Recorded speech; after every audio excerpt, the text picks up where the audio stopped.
नमस्कार प्यारे बच्चों। आज अपन बहुपद की कक्षा 10 की जो प्रश्नावली 2 है उसमें बहुपद पढ़ रहे थे। आगे जो है क्वेश्चन अपने पास में दिया हुआ है, सीबीएसई 2020 में आया हुआ है क्वेश्चन कि यदि त्रिघातीय बहुपद x³ minus 3x square minus 10x plus 24 का एक शून्य 4 है तो अन्य दो शून्य ज्ञात कीजिए। ठीक है, तो दिया हुआ है, क्या दिया हुआ है अपने पास में, दिया है px बराबर दिया हुआ है x³ minus 3x square minus 10x plus 24। ठीक है, जिसका एक शून्य क्या है, 4 है, का एक शून्य 4 है, अतः x माइनस 1 x माइनस 4 एक गुणनखंड है। ठीक है, तो x माइनस 4 एक px का गुणनखंड होगा। ठीक है, अन्य दो गुणनखंड ज्ञात करने के लिए क्या कर रहे हैं अपन कि x माइनस 4 का भाग px में दे लेते हैं। ठीक है, वही x माइनस 4 का भाग आप x³ minus 3x square minus 10x plus 24 में दे लीजिए। ठीक है, हमने पढ़ा था कि ये क्या है, भाजक, जिसका भाग दिया जा रहा है और जिसमें भाग दिया जाता है वो है भाज्य। इससे क्या क्या प्राप्त होंगे, भागफल और शेषफल। ठीक है, तो यहां पे भाज्य के प्रथम पद में,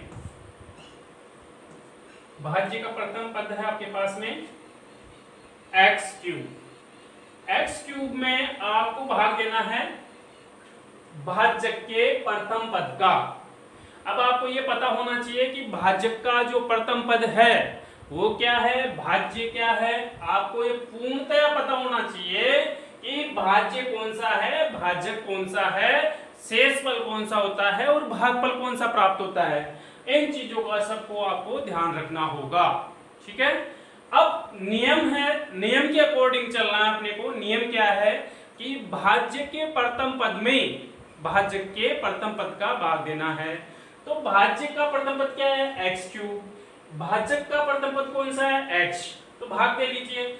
x³ में x का भाग देंगे तो क्या आ जाएगा, x स्क्वायर आ जाएगा। ठीक है, ये क्यूब यहाँ पे स्क्वायर आ जाएगा। ठीक है, और जो प्राप्त होता है भाग देने के बाद में जो राशि प्राप्त होती है वो यहाँ पे भागफल के रूप में लगा देते हैं x²। अब x² को किससे गुणा करना है, x² को इस पूरे यानी कि भाजक से मल्टीप्लाई करना है।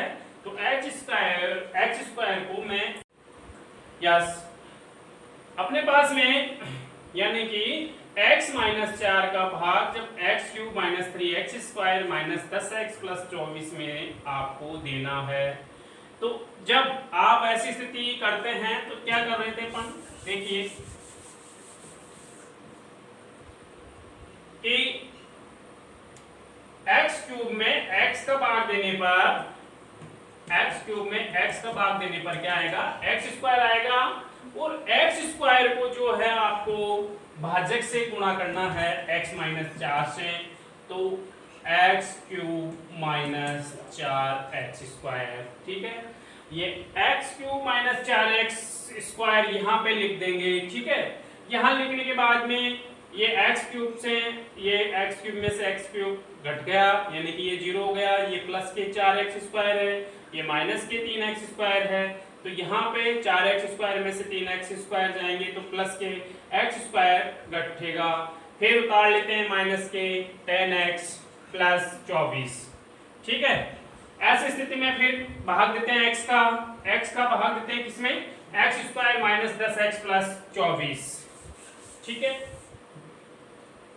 यानी कि x² में x का भाग देने पर x आएगा, x को यहाँ पे लिख दिया अपन ने, और ये x जो आता है भागफल, इसको इस भाजक से गुणा करेंगे तो x को x से गुणा करने पर x स्क्वायर माइनस 4x को x से गुणा करने पर माइनस के 4x, वो घटाने पर चिन्ह चेंज, ये प्लस का था इसलिए माइनस का हो गया, ये माइनस का इसलिए प्लस का हो गया। आपके पास में माइनस 10x है, माइनस 10x में से प्लस के 4x घटाएंगे तो माइनस के 6x हो गए, ठीक है, प्लस के 24, ये उतार लिया अपन ने। फिर इसी तरह से माइनस 6x में से, यानी कि माइनस 6x में x का भाग देंगे तो माइनस के 6 बच गए, ये माइनस के 6 आएगा भागफल, माइनस 6x को x माइनस 4 से गुणा करते हैं तो ये क्या रहेगा, बराबर माइनस के 6x और माइनस प्लस 24, यानी कि ये यहाँ पे माइनस के 6x प्लस के 24। अब ये प्लस क्यों आया, देखिए यहाँ पे माइनस के 6 उतार लिए अपन ने, माइनस के 6 को किससे गुणा करना है, भाजक से, माइनस के 6x माइनस और माइनस प्लस के 24। देखिए आपने पहले पढ़ा है कि जब भी माइनस को माइनस से गुणा करें तो प्लस आता है, फिर प्लस को प्लस से गुणा करें तो भी प्लस आता है, माइनस को प्लस से गुणा करें तो माइनस आता है, और प्लस को माइनस से गुणा करें तो भी माइनस आता है। तो ये 4 कंडीशंस है, देखिए ध्यान से। इसमें लिखावट के रूप में याद रखना आपने को, तो क्या रख सकते हैं कि समान चिन्हों का गुणनफल हमेशा प्लस होता है, धनात्मक होता है, अर्थात माइनस और माइनस दोनों समान चिन्ह है, इसलिए दोनों चिन्हों का गुणनफल जो है वो प्लस आएगा, धनात्मक आएगा। इसी प्रकार से समान चिन्ह क्या है, प्लस को प्लस से गुणा करने पर हमेशा प्लस आएगा। इसी प्रकार से ये तो हो गया दोनों का गुणनफल प्लस, ठीक है, और इन दोनों का गुणनफल क्या हो जाएगा, माइनस। कौन से का, कि विपरीत चिन्हों को गुणा करने पर हमेशा माइनस आएगा। विपरीत चिन्ह का मतलब ये माइनस को प्लस, विपरीत चिन्ह क्या हो गया, ये माइनस और ये प्लस है, इसलिए ये विपरीत चिन्ह हो गए। तो माइनस को प्लस से गुणा करने पर माइनस आएगा, प्लस को माइनस से गुणा करने पर माइनस आएगा। अर्थात आप याद करने में क्या 2 लाइनों में याद रख सकते हो, क्या कि हमेशा समान चिन्हों का गुणनफल धनात्मक होता है, दूसरा विपरीत चिन्हों का गुणनफल हमेशा ऋणात्मक होता है, ठीक है। तो आपने क्या किया, जब -4 को -6 से गुणा किया तो माइनस को माइनस से गुणा करने पर क्या आ गया, प्लस, और ये 6 चौके 24, घटाने पर चिन्ह चेंज, ये माइनस का था इसलिए प्लस का हो गया, ये प्लस का इसलिए माइनस का हो गया, और ये कट गया, यहाँ पे क्या आ गया, 0, ठीक है।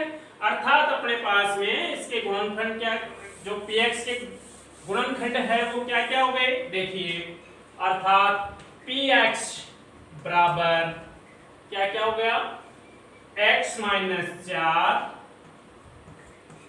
और x स्क्वायर प्लस x - 6, ठीक है। अब देखिए आप ऐसे कैसे रख लीजिए इसको, x - 4 और इसके गुणनखंड कीजिए, क्या लेंगे इसके गुणनखंड, आप टुकड़े करेंगे तो x square plus 3x - 2x - 6।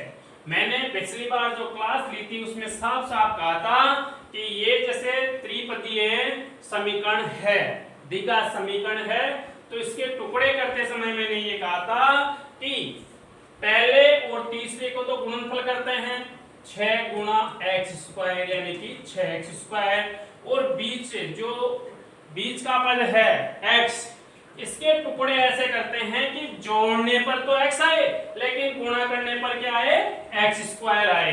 तो देखिए 3x में से 2x गया तो क्या बचा, x, और इनका 3x को, सॉरी यहाँ पे देखिए -6 है तो यहाँ पे -6x स्क्वायर होगा।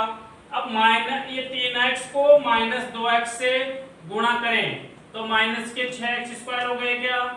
फिर मैं बोल रहा हूं कि देखिए ये त्रिपदीय समीकरण है, द्विघात समीकरण है, इसके जो पहले और तीसरे का गुणनफल क्या रह गया है, क्या आ रहा है, माइनस के 6x²। और बीच वाला पद है x।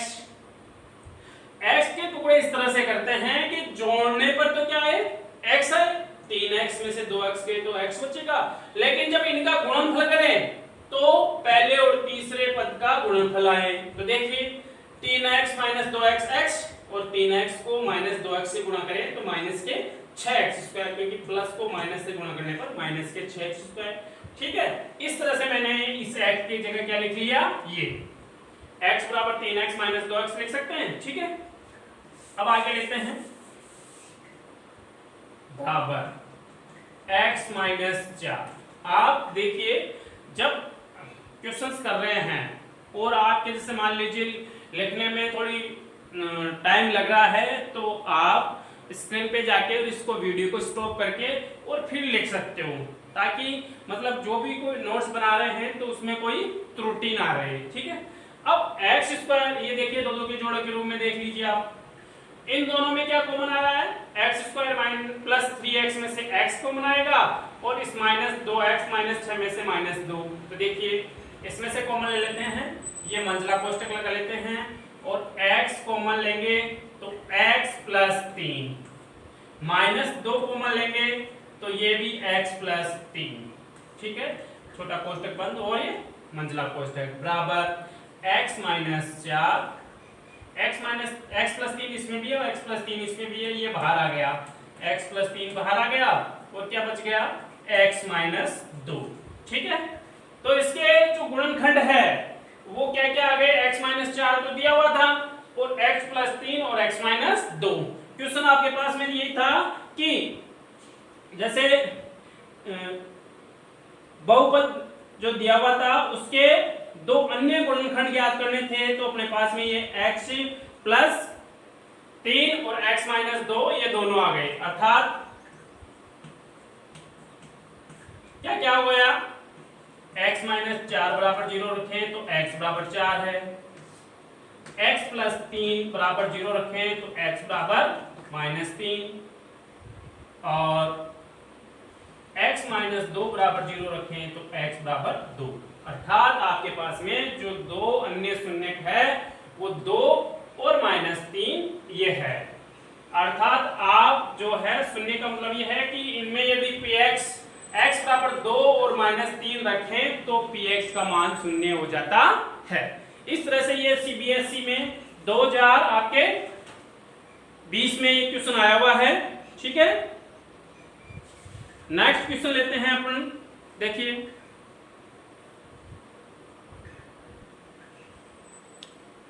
आप लोग इसमें लिख सकते हो कि px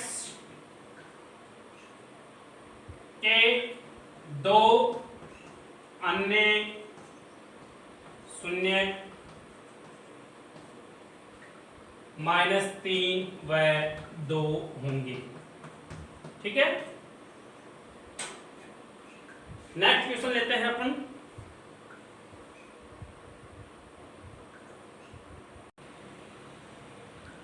नेक्स्ट क्वेश्चन दिया हुआ है, कई बार एग्जाम में पूछ लेते हैं कि यदि x - 2 px बराबर x² - 3x + 2a का एक गुणनखंड है तो a का मान ज्ञात कीजिए। अर्थात अपने को a का मान ज्ञात करना है, और ये भी कह रहा है कि ये इसका एक गुणनखंड है, तो गुणनखंड है तो श्योर है कि ये इस समीकरण को संतुष्ट करेगा, और संतुष्ट करने का मतलब है कि जैसे मान लीजिए ये x - चूंकि हल करते हैं, चूंकि x - 2 दिए गए व्यंजक px का एक क्या है, गुणनखंड है, तो क्या होगा, p तो x बराबर 2 समीकरण या गुणनखंड p2 इक्वल क्या हो जाएगा, 0, इसको संतुष्ट करेगा, अर्थात इसका एक शून्य है, अर्थात p2 इक्वल 0 होगा। देखिए इस समीकरण में किसमें, px क्या दिया हुआ है, चूंकि पी एक्स बराबर दिया हुआ है x square minus 3x plus 2a। कई बार एग्जाम की दृष्टि से छोटे छोटे क्वेश्चन देते हैं और फिर अपन कंफ्यूजन में हो जाते हैं, क्योंकि ये इसका एक पी एक्स का एक गुणनखंड है, ये x माइनस 2 है, तो x बराबर 2 आप जब समीकरण में रखोगे अर्थात p2 रखोगे तो इसका मान क्या हो जाएगा, 0 होना चाहिए, क्योंकि दिया हुआ है इसका गुणनखंड है, अर्थात अतः p2 बराबर 2 का स्क्वायर माइनस 3 मल्टीप्लाई 2 x जहां पे भी है वहां पे प्लस 2a इक्वल क्या हो जाएगा 0, या 2 की घात 4 माइनस 6 प्लस 2a बराबर 0, या क्या रह गया माइनस के 2 प्लस 2 बराबर 0, पक्षांतरण कर लीजिए, 2a बराबर माइनस का है तो प्लस का 2, तो a बराबर 2 बटे में 2 बराबर 1, ठीक है। तो a बराबर क्या आ जाएगा आपके पास में 1 आ गया। अर्थात ऐसा कोई क्वेश्चन आए बोर्ड की दृष्टि से, ये छोटे छोटे क्वेश्चन जो है बहुत महत्वपूर्ण है, इनका ध्यान रखें, ठीक है। अब आगे नेक्स्ट क्वेश्चन और लेते हैं अपन, जैसे गुणनखंड करते हैं, गुणनखंड में भी कई बार समस्याएं आती है, तो इसके अकॉर्डिंग जो भी बेसिक चीजें बताई जाती है उनको प्लीज आप सोल्व करें, साथ ही जो भी क्वेश्चन सॉल्यूशन करवाए जाते हैं उससे संबंधित प्रश्नावली को तुरंत आप लोग सॉल्यूशन करते रहें, और व्हाट्सएप के थ्रू जो है आप में क्या नाम है प्रॉब्लम्स है उसके बारे में भी भेज सकते हैं, ठीक है। अब नेक्स्ट क्वेश्चन लेते हैं अपन,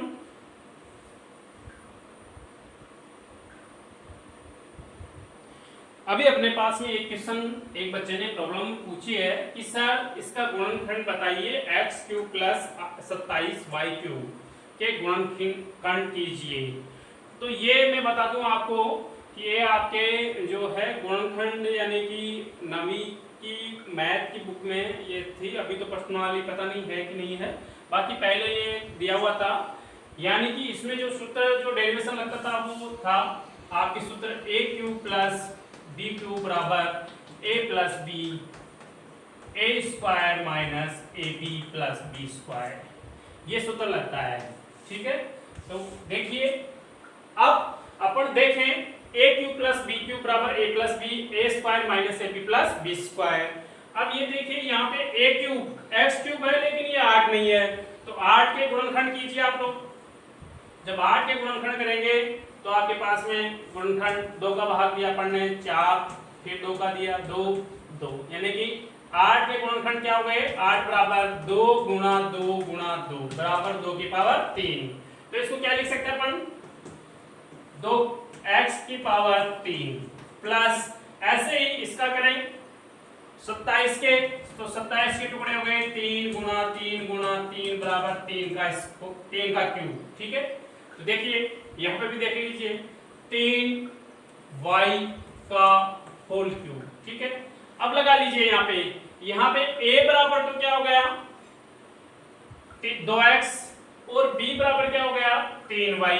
आप यहाँ पे सूत्र लिख लीजिए, चूंकि a³ कोष्टक में ले लीजिए प्लस b का होल क्यूब बराबर a plus b a square minus ab plus b square, ठीक है। अब देखिए आप बिल्कुल आप तुलनात्मक कर लीजिए, a की जगह 2x है और b की जगह 3y है, यहां पर a बराबर क्या है, यहां a बराबर 2x है और b बराबर 3y, तो मान रख दीजिए बिल्कुल, इसलिए 2x का होल क्यूब प्लस 3y का whole cube equal a plus B.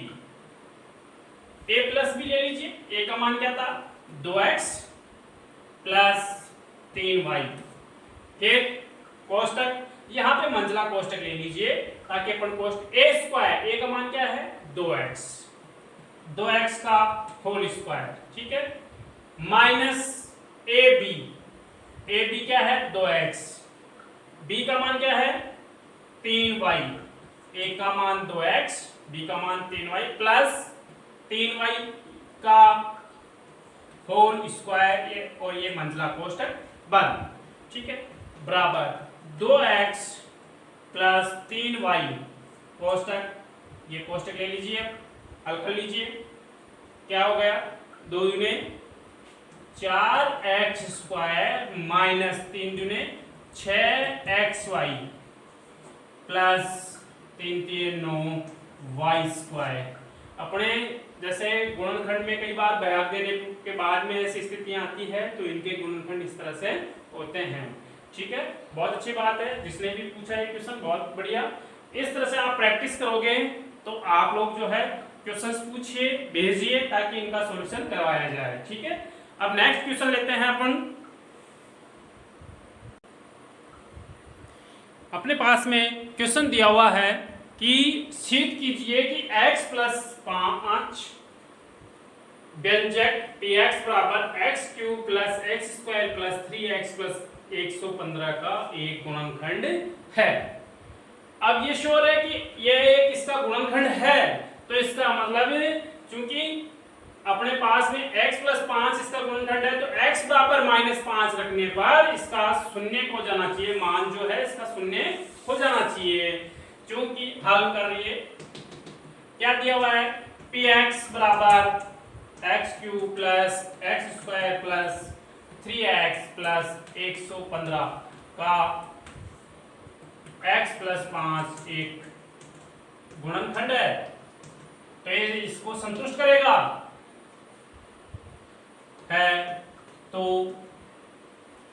p -5 equal 0 या p -5 बराबर -5 का होल क्यूब प्लस -5 का होल स्क्वायर प्लस 3 -5 प्लस 15। देखिए -25 माइनस के 125 माइनस यानी कि प्लस के 25 माइनस के 15 प्लस 115 बराबर ये हो गया आपके पास में माइनस के 140 और 25 15 140 बराबर 0। अर्थात ये इसको संतुष्ट कर रहा है, x बराबर -5 अपने रखा तो इसका मतलब ये इसका एक गुणनखंड है। अर्थात px बराबर क्या आ रहा है, p -5 बराबर 0। अतः यह इसका एक गुणनखंड है, इससे ये सिद्ध होता है। मेरा कहना यह है कि बेटा जो भी आप इस वीडियो को देख रहे हो, आप लोग आपके बुक्स में जैसे जैसे सॉल्यूशन करवाए जा रहे हैं इसके अकॉर्डिंग आप लोग प्लीज क्वेश्चंस का सॉल्यूशन करिए। जो बहुपद प्रश्नावली दी हुई है उससे संबंधित काफी कुछ मैंने सॉल्यूशन करवा दिया है, तो दूसरी प्रश्नावली का आप लोग सॉल्यूशन ज्यादा से ज्यादा करें। साथ ही आपके जो Surya public senior secondary school के नाम से जो ऐप है उस ऐप में भी ये वीडियोस डाल दिए गए हैं। ठीक है, अभी YouTube पे बहुत कम वीडियो डाले जाएंगे क्योंकि ऐप बनाया गया है। उस ऐप को आप लोग जो है स्कूल में संपर्क करिए और इस प्ले स्टोर से जो है आप ऐप डाउनलोड कर लीजिए Surya public senior secondary school के नाम से, और पासवर्ड लॉगिन और पासवर्ड के लिए जो है आप कार्यालय में संपर्क कर सकते हो या बाई फोन के द्वारा भी आप हमें संपर्क कर सकते हो। ठीक है, धन्यवाद।